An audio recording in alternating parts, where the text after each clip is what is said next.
let's talk to Casey about what's happening on Capitol Hill, and in particular what Republicans are saying, either behind the scenes or what you're getting from your sources about this moment, this time before the president is willing to concede, but after the race has definitively been called for Joe Biden. This is going to be, I think, a tenuous and potentially a difficult period, depending on how the president handles it for a lot of Republicans. We have not heard very much yet. I've been sitting here scanning through email, looking for statements coming in from Republicans or tweets. We have not yet heard very much. We had a call from Justin Trudeau. I'm looking to see if we're going to get news of a Biden call with Mitch McConnell. So far, nothing along those lines.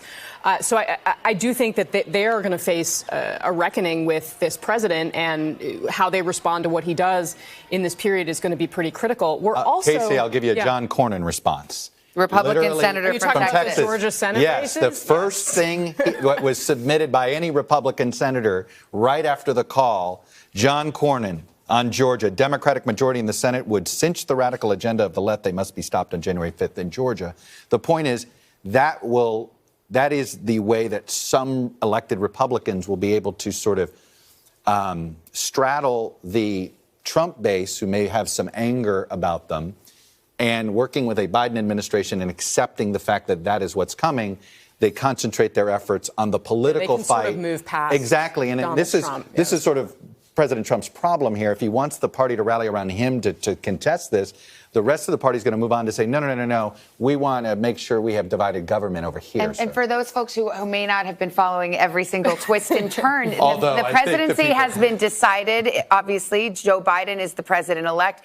In the Senate, we still don't know who will control the Senate. Will it be Republicans or will it be Democrats? And it may well hinge on a couple of very tight Senate races in Georgia that are headed to runoffs. Yep. And that is why we're talking about this period not only being a lame duck period for the president and a period of transition for Joe Biden, it is also an extended election campaign with no less than the control of the United States Senate at issue down in Georgia. Right. And, we shorthand it as control of the Senate, but here's what it really means. It's the difference between Joe Biden having a mandate for calm and normalcy, which it's very clear he already has, and perhaps a return to the status quo, and him being able to implement sweeping, big policy changes. And also, it's going to have a huge impact on how he is able to govern, whether the cabinet that he can get is the one that he wants. Because if Mitch McConnell is still controlling the Senate,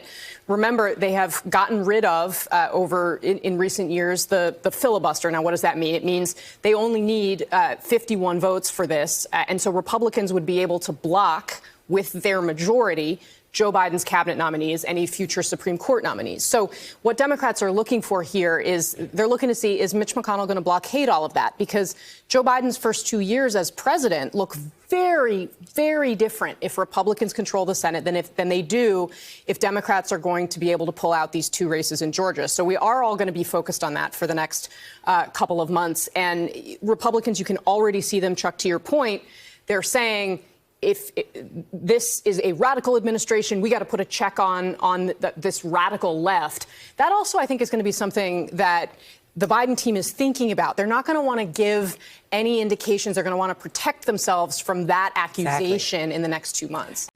Hey, NBC News viewers, thanks for checking out our YouTube channel. Subscribe by clicking on that button down here, and click on any of the videos over here to watch the latest interviews, show highlights, and digital exclusives. Thanks for watching.